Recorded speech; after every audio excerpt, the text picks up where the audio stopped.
Coming up next on MCN, the McAllen Cable Network, the Development Corporation of McAllen from McAllen City Hall.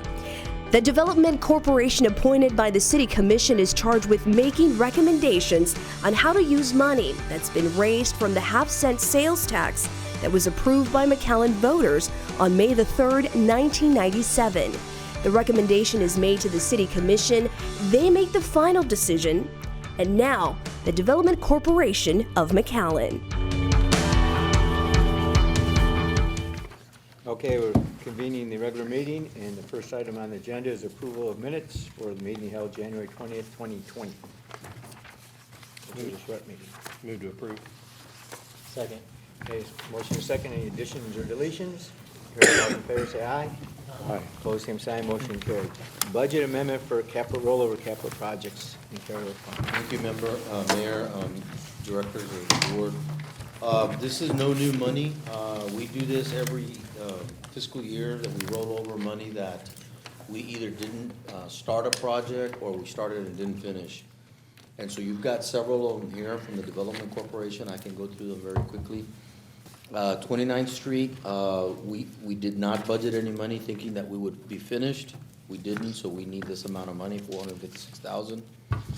Workforce agreement, they actually never requested funds last year. So we're moving the $150,000 from last year to this year. Travis Park was just. Alice, can you remind me to call Frank about that? The workforce development.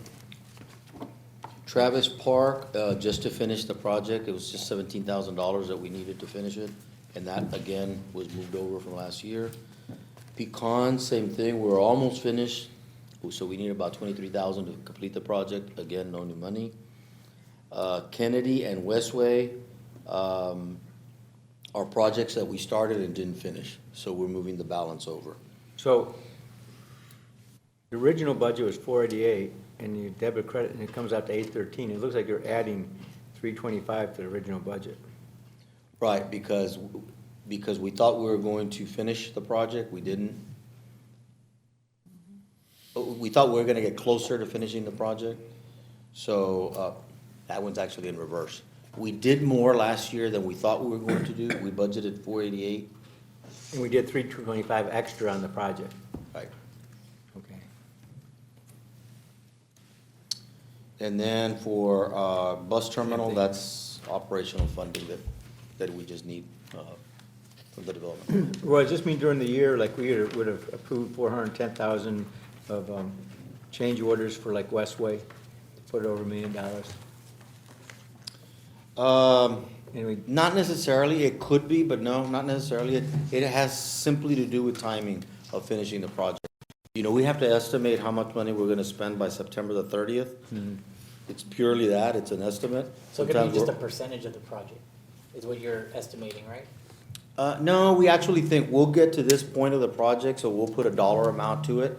And so sometimes we'll be over. It's not that much that we need, and sometimes we'll be under. So you could have, actually, we could have had a contract for $1 million, for instance, but they're only going to complete 400,000 in that fiscal year. So then we carried over, we only budgeted 400,000 because we didn't know what the original contract was going to be. Why wouldn't you just make it a budget amendment when we did the contract? Because the contract is over a year old. Okay. Okay, so we initiated the contract in 18-19, estimated how much we were going to spend in 19-20, and obviously we're not going to hit it. We're just not. And so we're going to be over or under. Okay. Some sort of Gatsby damn thing. Okay. I got it. It's no new dollars, basically. And no new dollar, that's all I want to know. If there are new dollars, would it reflect here? We would tell you, yes, Okay. that it's an increase in numbers. Yes, sir. And that we're recommending approval.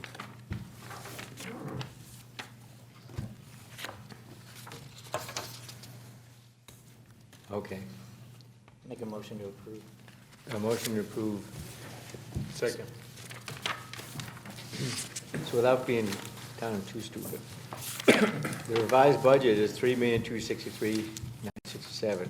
Of that, it's an additional 1.5 million additional. Right. Okay. So the way that would have been really clear that you all asked us to take out is a column that we have in budget, in estimate. When we do the budget, we show an estimate of what we think we're gonna spend. That doesn't belong in this budget, form. So if you did have that column, you would be able to add the two and the number would be the same. Right, okay. So motion, we have a second approval, right? Okay. 3, budget amendment. 3, as you know, last year we advised the board and the city commission that we would be creating a separate fund, and we actually created several Do we need to vote on that?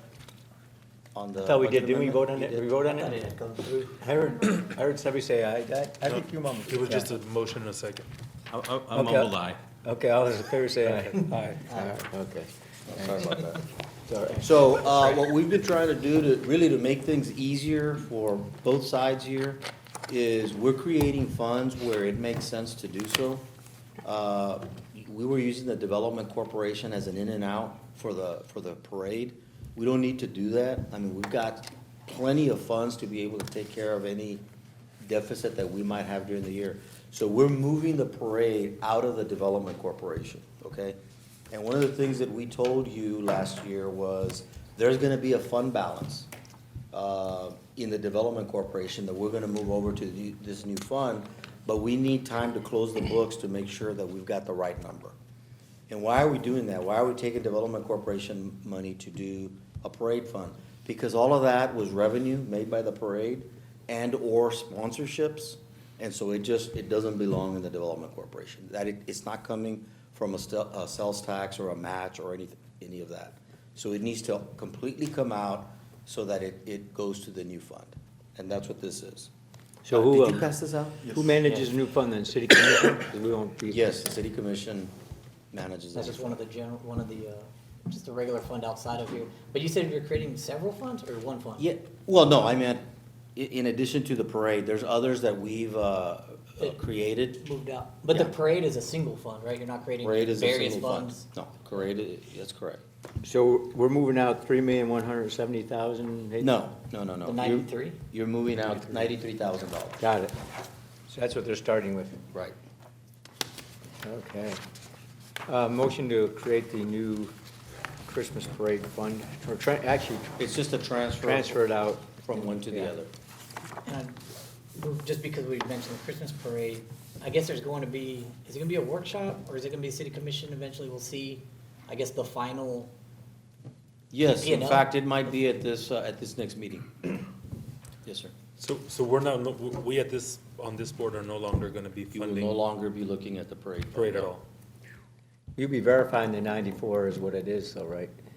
The 93? Yeah, 93. Yeah, yes, we did. That figure came from finance. Oh, that's why and you're That's what ready he for just city passed commission. out. Okay. Yes, sir. So I move to motion- approve. Second? Second? Second. All in favor, say aye. Aye. Four, same sign, motion carried. Okay, reports. Imagine tomorrow. Imagine tomorrow. Caesar.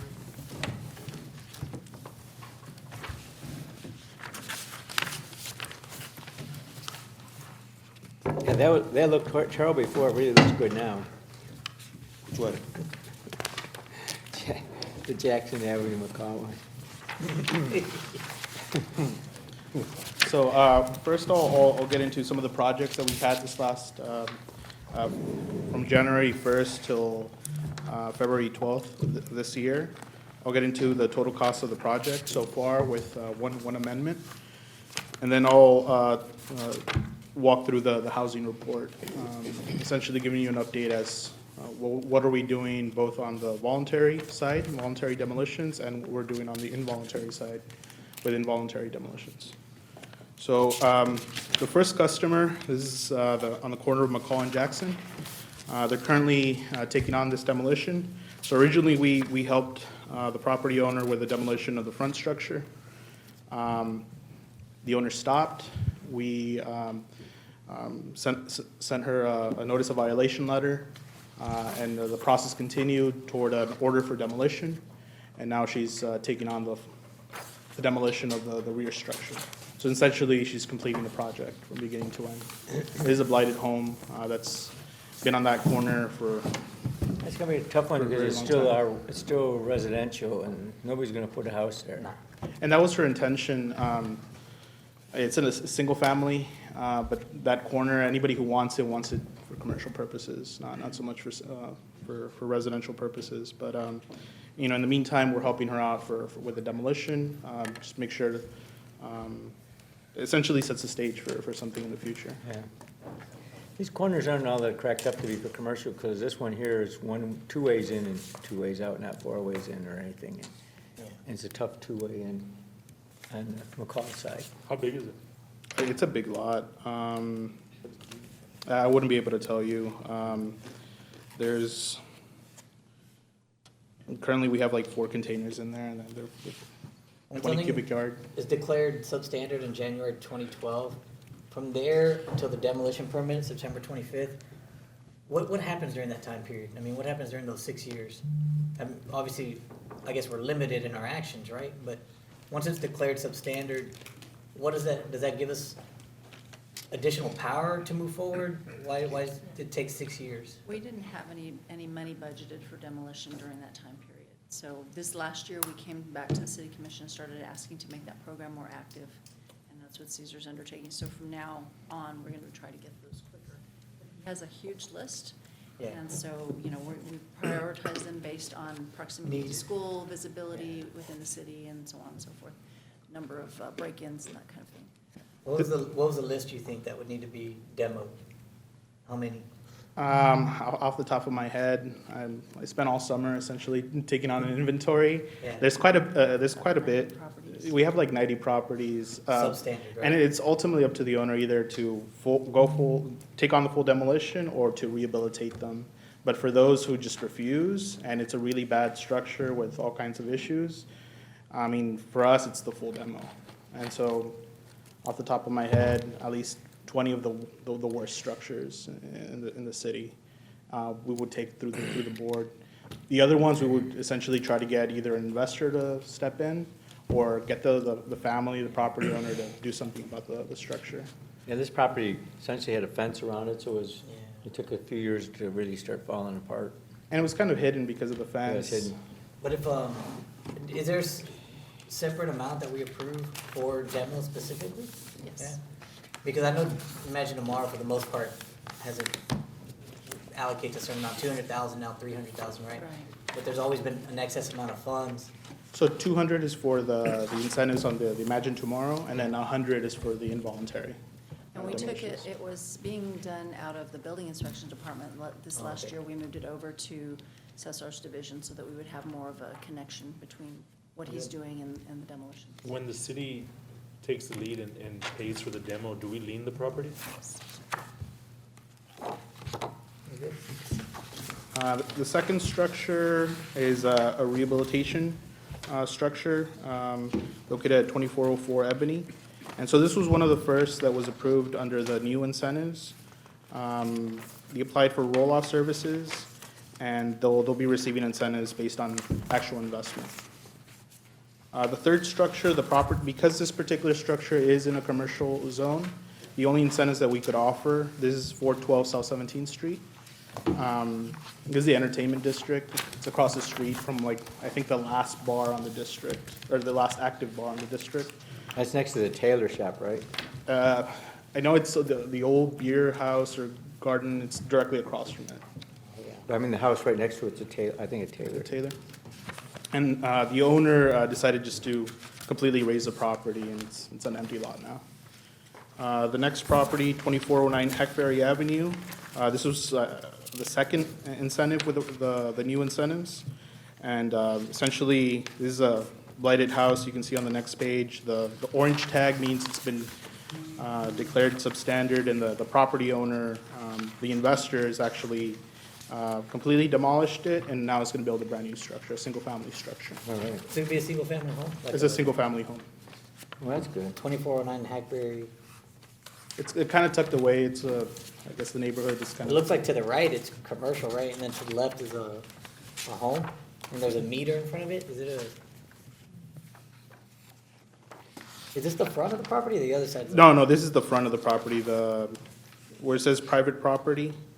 Oh,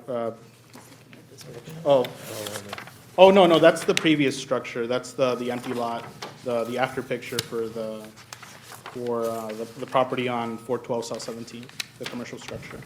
Oh, okay, never mind. Yeah, I'm short a page, right? So you're, that's before, Yeah. this is after. Right. Oh, I see, yeah, okay. I Yeah. was looking at the picture tied to the description. Yeah, no, that's I the said, empty man, lot. that's a, can't even drive up into the house. So this one on Hackberry, I mean, it was extremely deteriorated. You can see how, I mean, it was vacant for a long time, and this is a structure that just wasn't on our radar because nobody called it in. And so the investor essentially called for a courtesy inspection. And what I do at that point is actually go out there and verify whether it's substandard or whether it doesn't meet minimum standards. Item 2, how much we've spent. For roll-off services, we've spent $29,324.19. For economic incentive payments, those are pending contracts. For conference travel, I was just informed that that's going to have to be absorbed through our department. I guess it doesn't qualify for development corporation funding. And then marketing, that's pending, as getting quotes for that. Next is housing. So this is our housing report, and this will give you a snapshot as to all our activities, both on the involuntary and then voluntary side. So roll-off fees, you'll see how much we've spent every month with roll-off services. So the code enforcement department has an account with the Public Works, and essentially we pay for those services on behalf of the customer. The customer has to come in and request those services. You'll see some of the customers we've serviced. A little further down, incentive contracts executed pending. Those incentive contracts in green, those are contracts that are pending execution under the old set of incentives. And I'm actually working, my assigned, or the program's assigned attorney with the city is actually Mr. Garcia, buddy. So I'll be working with him on these contracts. On the next page, you'll see. You got one on Brian Nelson Avenue near the country club? Yes, that particular one, was like there was mold damage and it was vacant for like years and years. Yeah. Yeah, and again, those are like quiet, I mean, they're vacant and they're sitting there, and not until somebody requests services that we actually go out there. Yeah. On the second page, everything that you see in orange, those are the new incentives. So beginning in January, where we started offering incentives based on the new set of incentives. And you'll see that we've approved 4, and then since then we've had a lot of customers come through. I have 2 that are pending that didn't quite make this report, but they'll be part of the next report. It looks like you got a lot of new construction, which is really good. Right. Just filling in those holes. And the great thing about the changes is now that that's citywide. It's Yeah. not one particular area. You'll see some of the incentive contract payments from the past. And then substandard housing, structures that have been identified. And if you move on to the next page, you'll see structures that have been, that I've actually gone out and tagged, done an inspection, declared substandard. Some of those that have been boarded up voluntarily by the owners. Some of those that have been demolished voluntarily by the owners. And we secured through the involuntary demolitions side when we take it to the Building Board of Adjustments, they've upheld 1 involuntary demolition in November, and we're getting ready to take a second house this Wednesday to see if they say yes or yea or nay to upholding that decision. Essentially, it's a house that's really deteriorated. It's been like that for years and years. The first one we took that process through. The owner wasn't really there. He never showed up. This one, we have an owner, and he just doesn't want to do anything. And so this is going to be more of more of a challenge, but that's something for the board to decide. We're currently going through the bidding process for that first demolition. That's it. Any questions? Okay, thank you. All right, thank you. Is this part of, there's something else, economic impact? Oh, 4. I thought the same thing, it's just. Yeah, number 4, the economic impact of software, who's doing that?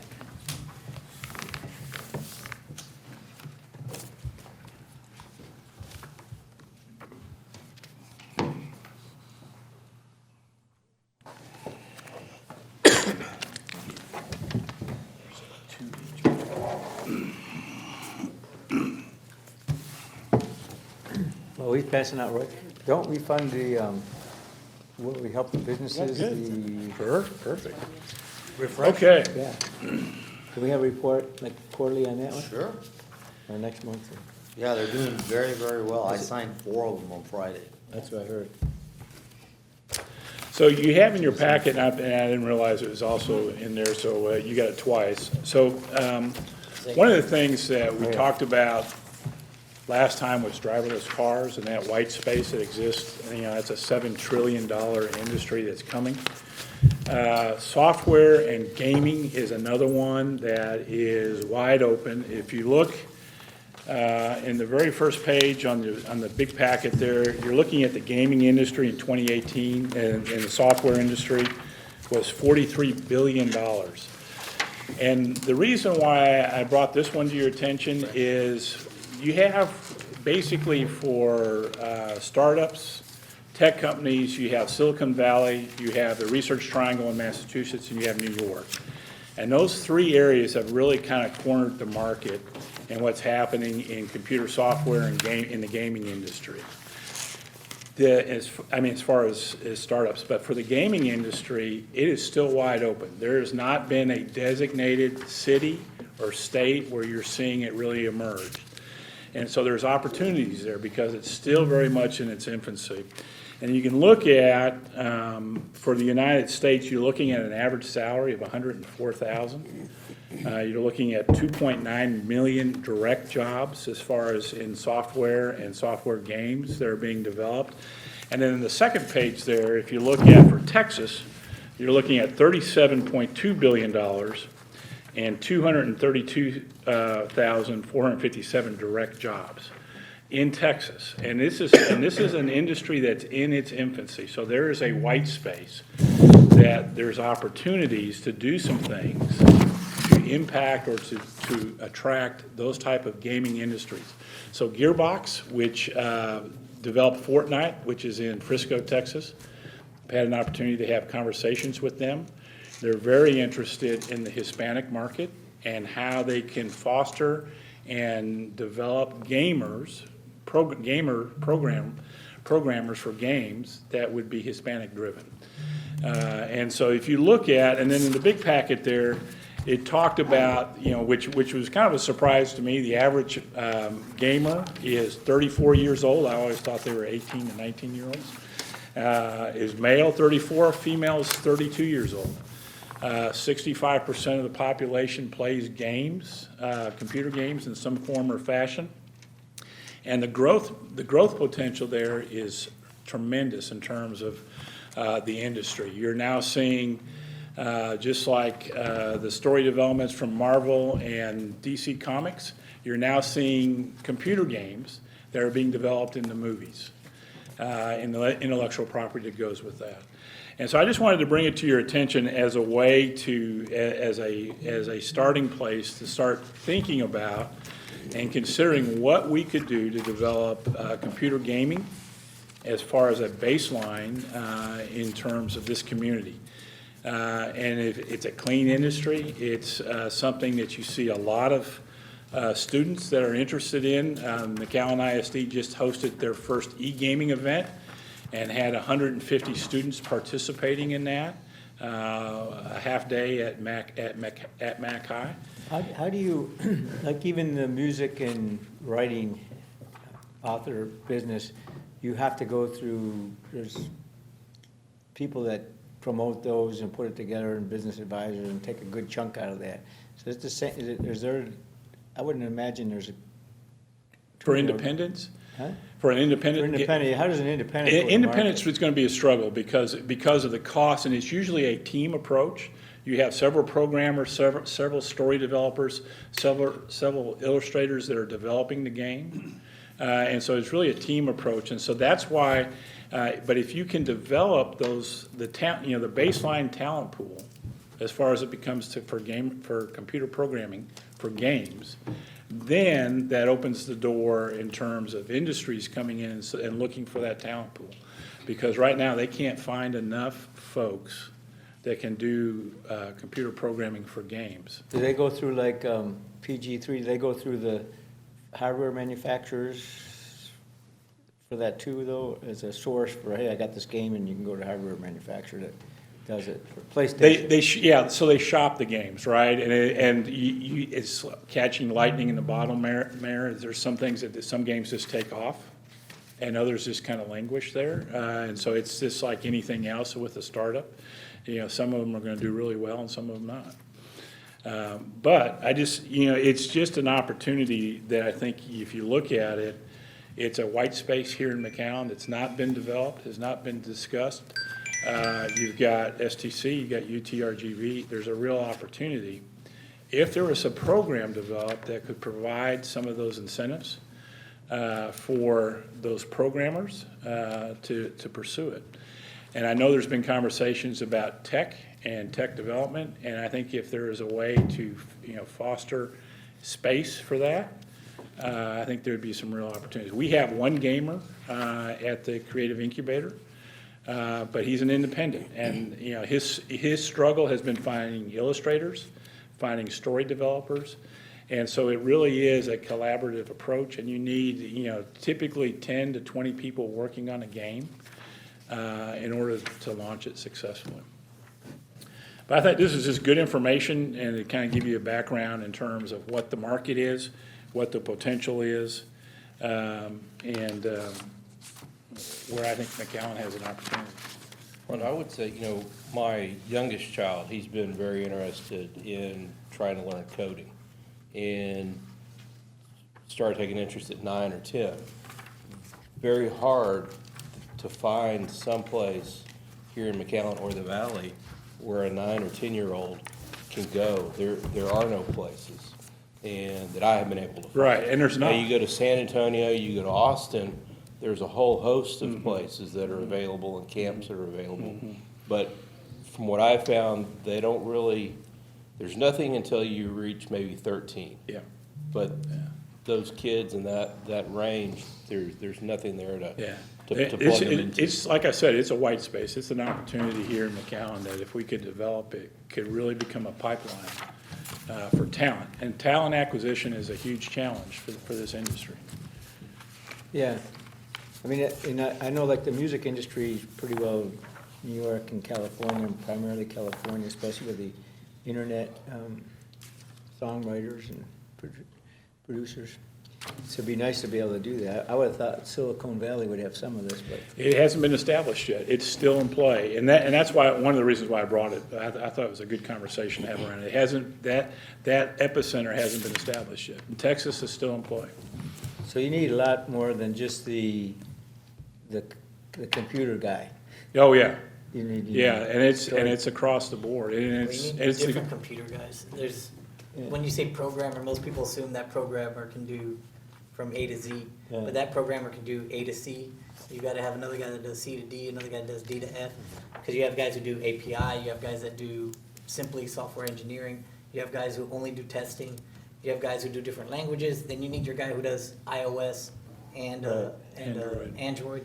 So, but they're all working at the same time. That seems like a lot of capital to put a group together that can do that, because you make any money till you sell that first game, and those, I would imagine games have a shelf life of so many. But if they take months. off, then Huh? if you take off like Fortnite, I mean, it's phenomenal. Yeah. And it's, So how would you start that? I mean, where do you start? Well, a couple of key things. I think what you do is if I was looking at for McAllen, I'd start, what Trey mentioned, is you start with your base elements in terms of programming, and you do it age specific. And so you start with younger kids doing some basic things, and then you develop that, and then you also have teaching and programming for older students.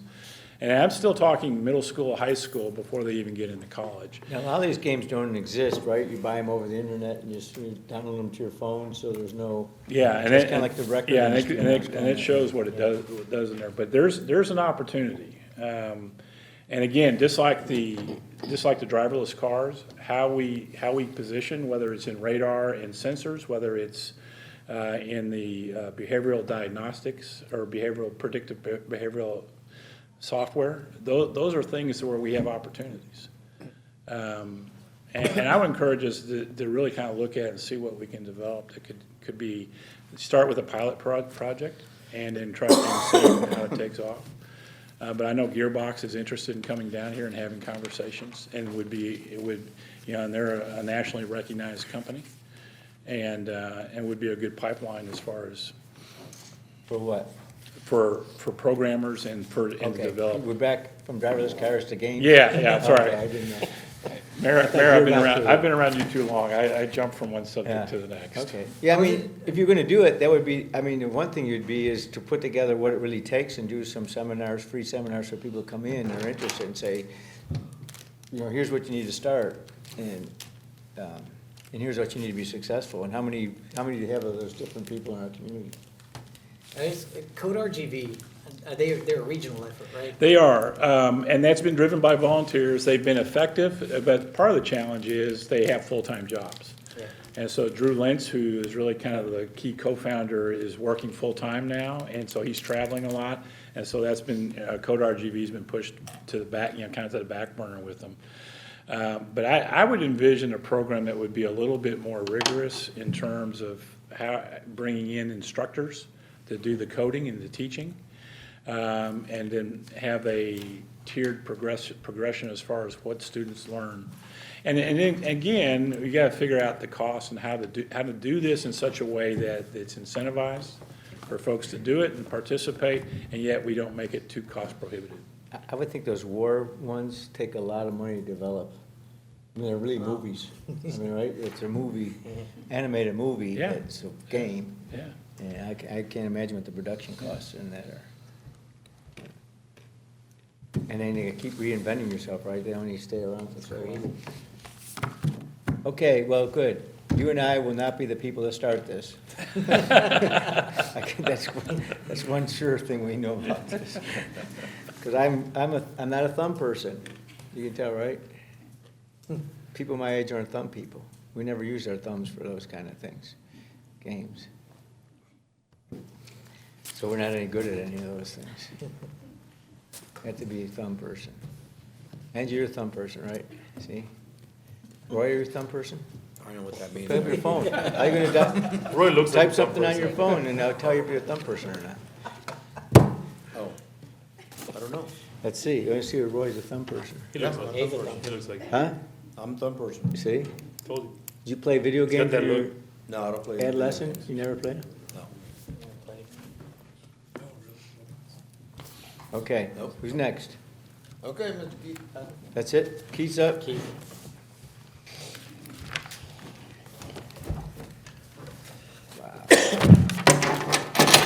Thanks, Mayor, members of the committee.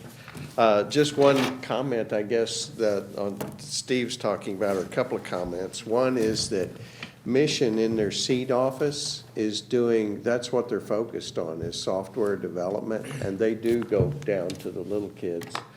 So maybe that's something that we could work Partner with Mission to see if we could start developing that, but You may mention that in line with that today was the joint economic development contract that we needed the city commission look at with Michigan, kind of his first step, combining forces. and then the second thing is, if you really want to see a game that's taken off right now, and it's all age groups, it's Roblox, ROBLOX. And it is one that all the kids are playing now, but it's a global game, and it reinvents itself all the time because each participant varies the game and creates a new game in this platform. And you actually earn Roblox dollars. And like my 10-year-old grandson is actually, people are paying him from all over the world to design houses for them on this Roblox game. And so he's making Roblox dollars designing houses for other kids and players around the world. So it's, so what Steve's saying is important. I think it is an opportunity, is a huge growth opportunity. The problem is you got to have the people that have the skill sets. And so I think that's one of the things that we really got to continue to focus on is the skill sets. We had a meeting today with my executive committee, and we were talking about that, that McAllen right now, 26.1% of McAllen residents over 25 do not have a high school diploma. But by the same token, 29.3% of the McAllen residents over 25 have bachelor's or higher degrees. Which is high. Which is Higher than the high, national very average. high. So what you're, What was the second number? 29.3% of McAllen residents over 25 have either a bachelor's degree or higher, but 26.1% of McAllen residents over 25 do not have a high school diploma. So we're really, 50% is just high school graduates? they're in between. They're everything in between. Well, two-year degree. Associate degree, yeah. And so from the standpoint, I think we have to, and Steve has been working on it, we've all been working on it, is the higher educational aspects, and we really got to continue to focus on that. I think we got to look at leveraging with the gaming. I think we need to look at working with Mission because they've built a phenomenal facility over there to do that, and so let's see if we can work with them more. On my report, I submitted a report to the committee. Don't know whether there are any questions on that or not. As you know, we're continuing to focus on bringing jobs in. We are now focused because we're now down around 3.9% unemployment in McAllen. Why we really have to start looking at elevating the quality of the jobs, which again ties back to the educational and the workforce training aspects of where we are going.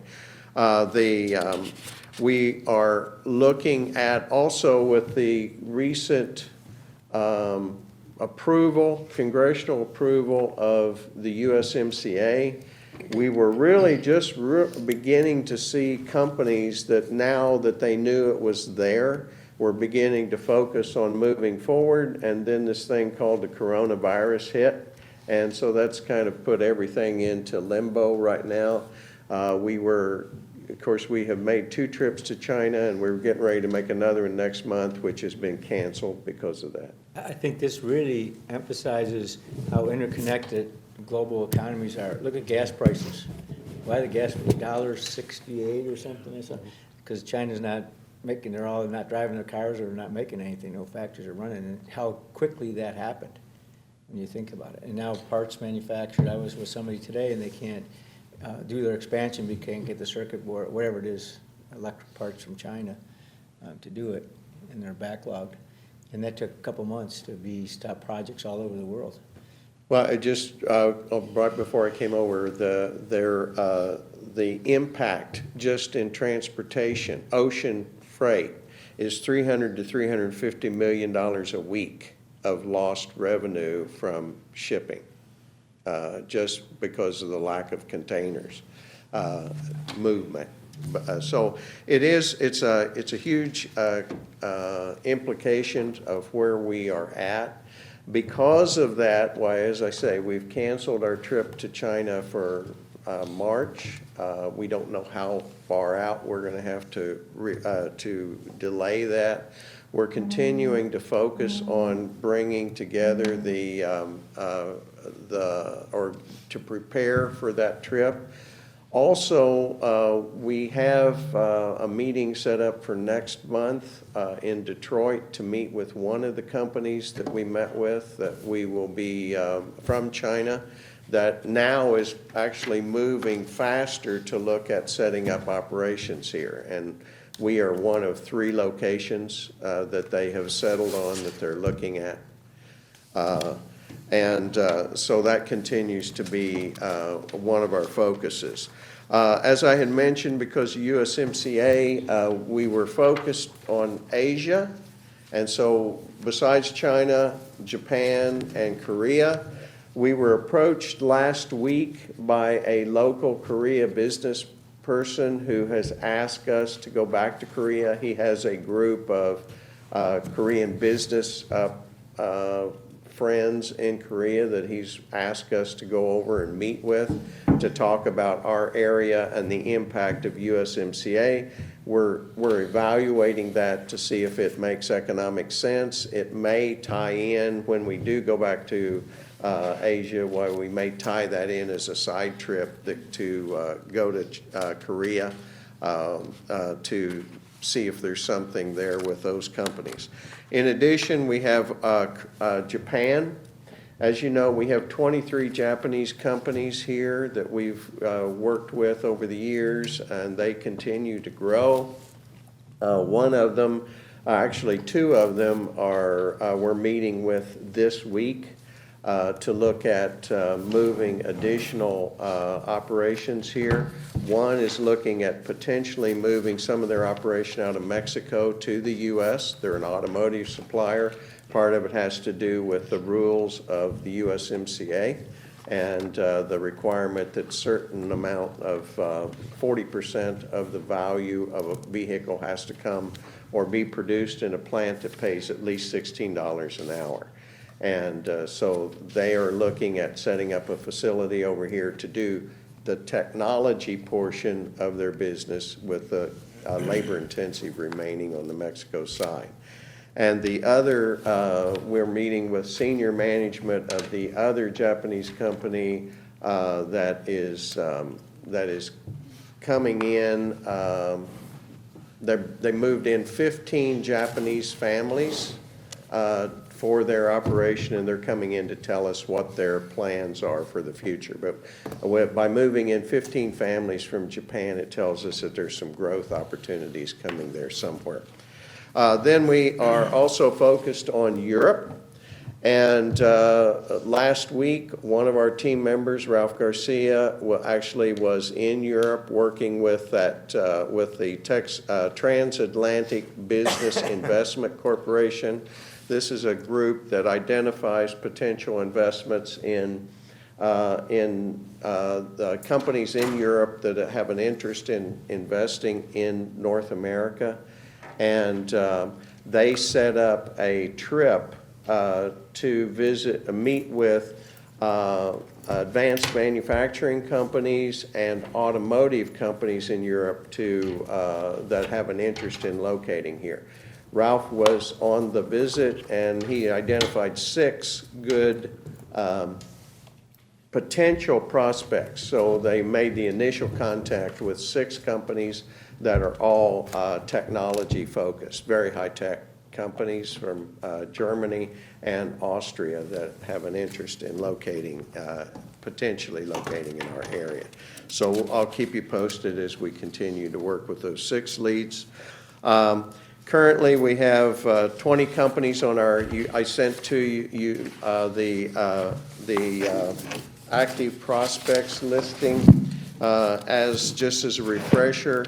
What this means is they're active projects if we have been in discussions with them and within the last 30 days, which is moving the project forward.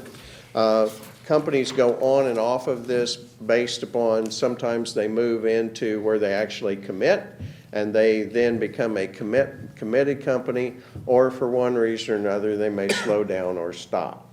For example, one of our Chinese companies that actually has negotiated the lease and is ready to sign the lease on a 140,000 square foot building in Reynosa, has not done anything because they're in a position where their equipment is stuck in China and they can't get anything out of China right now.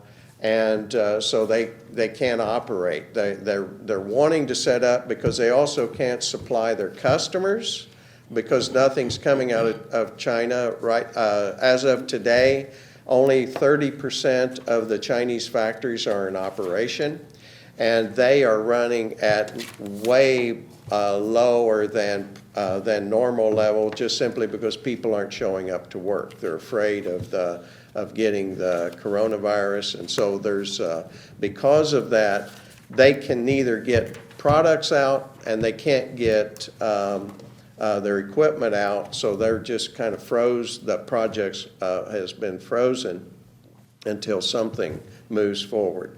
That illustrates what the mayor was talking about, that it's going to start resulting in shortages. Their companies who they supply here locally, they said they can operate until about mid to late March, and then they will be shutting operations down because they don't have parts. So it also points out one of the things that actually gives us an opportunity that we're going to put into our sales presentation is that the whole idea of being able to focus only on China as a single source for your business or your supply chain doesn't work. This is the third of those health-related issues that have come up in China in the last few years, SARS being one, and now coronavirus, and there was one other that I can't escape me which one that was. But those three have all impacted China. Swine flu. Oh, swine flu, that's right, yes. Thanks, Mayor. And so with that, why that's impacting the, or we see that as an opportunity to add in our opportunity to really set up a supply chain in North America that would be tied into their supply chain in China. And I think that is going to resonate with several of our companies. If you look at the active project report, we have 20 companies that we're actively working. 13 of them are in the U.S. side. One is Mexico and the U.S. It's a twin plant operation. And then 6 of them are in Mexico. As I had mentioned, I think in our first meeting, we have shifted our focus to more on the U.S. to really start focusing on elevating the quality of the jobs and going after what we need in order to support those jobs. And then we have brought a consultant on that is actually handling the Mexico companies. We have over 200 companies, over 135,000 jobs over there, and we can't leave those companies just by themselves. So we have a person that is working with those companies, continuing to help them grow, and we're seeing a number of companies still looking. 6, as a matter of fact, are working over there. But our focus has shifted to the U.S. as per the the request of the City Commission, number one, and number two is it just makes sense with where we need to be going from an investment standpoint. And then we have as I mentioned to you, we have the scorecard, which measures that we're measuring the metrics of our organization, and it tells us where we need to improve and where we are maybe falling short. And so you can look at those. If you have any questions, why, I'll take any, try to answer them for you. In addition to that, we have, we will be announcing, or we have over the next, from now to June, we will be hosting 12 groundbreakings or ribbon cuttings. We have over $88 million worth of investment, capital investment, over 600,000 square feet of building absorption, and over 1,300 jobs, of which over 334 of them will start at above $50,000 a year. So we are beginning to see that, and we're really focusing on elevating those quality jobs to present opportunities for our graduates from the higher educational institutions. Our first groundbreaking is actually this Thursday, and it will be for GR Produce. That's a $15 million brand-new facility that will be built in the McAllen portion of the Killam property. Do you have all the groundbreakings there? Not all of them, because we just had 2 more that they've set today. But we will be sending that out to the committee and the membership, and you all be invited to attend. We hope you will, if you can. It means a lot to these companies when they are, they've made a decision, they want to know the community is supporting them. Any questions? Any questions? On the trade shows, on the line that the goal is 10. Yes. And we only have 2 since October, does that count like the one that they went to China? The European trip is not a trade show, no. Most of the trade shows actually occur in the fall of the year, and so most of them will be in the fall. There is one in Detroit. It's the automotive engineering show that we normally go to. We normally try to share the space with other entities. And so normally the state of Texas goes to the SAE show in Detroit in the spring. However, it looks like the state of Texas isn't going to go this year, so we're not going to pay to go by ourselves. We try to share the cost with other entities. Roy, you mentioned that this was going to be Steve's last presentation. I've always found his presentations pretty informative and seem to be on point related to economic development. What's the reason he won't be presenting here anymore? Oh, strictly because he doesn't get funding from the corp, but we can bring him if you all choose to, if he'll show up. He doesn't have to show up. You can come and do a quarterly, or maybe it's up to you. Or you can also come to our city commission. He may come. Are those open to the public? He may come to one with an idea where he would fund it, I guess, too, I think the idea is just to generate thoughts and ideas. Yeah. And there's a couple more, huh? Yes. But, I'd like a little, and I think that's great, and it's very interesting, but maybe a little more practical. Here's how we would launch one in McAllen. Mayor, what I'd like to do, if I could lay out a couple and then come back with some very specific things. Yeah. I think, right? Yeah. Because this is great, but it's, Or find maybe a model that they're doing in a different city, right? Absolutely, but I think part of it is just exploring what opportunities are out there. And then if you say, the programming and gaming is one I think we should look at, and then we could develop something along that line. Or if it's, the driverless cars, I mean, there's. yeah. One of the things that we were looking at is the makerspace, and Steve and I are working on the makerspace, which gives you that. Still looking for. Don't you have a kind of a looming deadline on that? I'm assuming you don't want to touch cannabis, right? So we No. away from that one. Well, evidently we do. Don't assume. Yeah, we do hemp. In fact, we're just, Yes. our economic development projects January is, 1st, yeah, they started growing, legally start growing hemp in Texas. yeah, so yeah, that would be nice. Yeah, and that makerspace is when we're just finding somebody to run it. And we have identified someone who is interested, and it's just Steve and I are getting time to meet with him, but Yeah. Okay, well, it's up to you if you want to have him, Keith, It's up to me. Steve, no, off the board, I mean, it's the board. I find them to be very interesting and big picture and applicable to what we're here to talk about. Yeah. So, yeah. I like the idea of both city commission too, though. I mean, although we have a majority city commission somehow, to be able to share some of that stuff.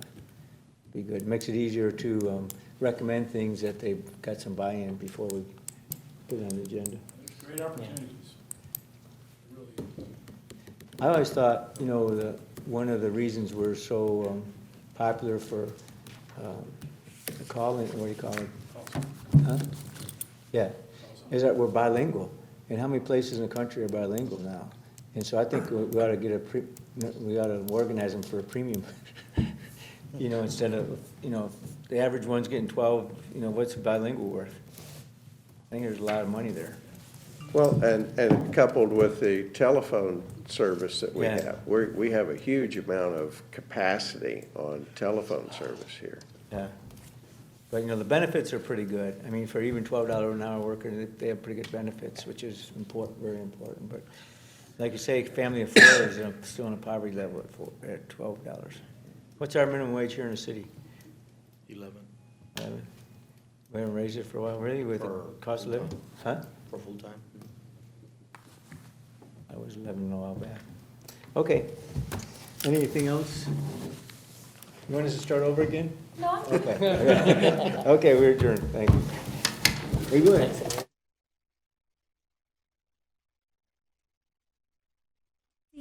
The McAllen Cable Network. The Development Corporation of McAllen from McAllen City Hall. The Development Corporation appointed by the City Commission is charged with making recommendations on how to use money that's been raised from the half-cent sales tax that was approved by McAllen voters on May the 3rd, 1997. The recommendation is made to the City Commission. They make the final decision. And now, the Development Corporation of McAllen.